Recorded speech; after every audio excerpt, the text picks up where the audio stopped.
আমরা সবাই জানি, রমজানে প্রতিদিন মসজিদে ধারণ ক্ষমতার বেশি লোকের সমাগম হয়। কিছু কিছু মসজিদে ফজর নামাজের সময় রমজানের বাহিরের জুমুয়ার নামাজের সমান লোকের আগমন ঘটে।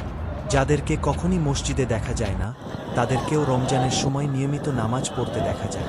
দুঃখজনক হলেও সত্যি যে, মসজিদে সারা বছর নামাজ পড়তে যান এমন কিছু ভাই সে সময় এই নতুন আগত ভাইদের নিয়ে অবজ্ঞা ও ঘৃণা অনুভব করেন এবং সম্ভবত পরোক্ষভাবে তা প্রকাশও করেন।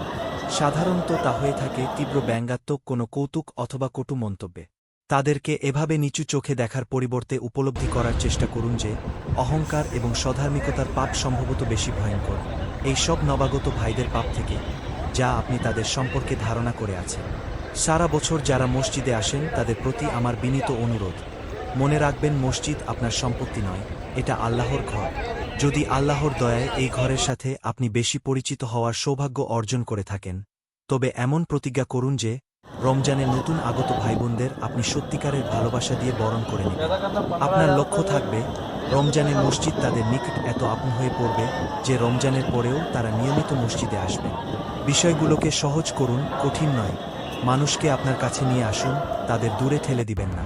নিঃসন্দেহে তারাই আল্লাহর মসজিদ আবাদ করবে যারা ঈমান এনেছে আল্লাহর প্রতি ও শেষ দিনের প্রতি এবং কায়েম করেছে নামাজ ও আদায় করে যাকাত। আল্লাহ ব্যতীত আর কাউকে ভয় করে না। অতএব আশা করা যায়, তারা হেদায়েতপ্রাপ্তদের অন্তর্ভুক্ত হবে।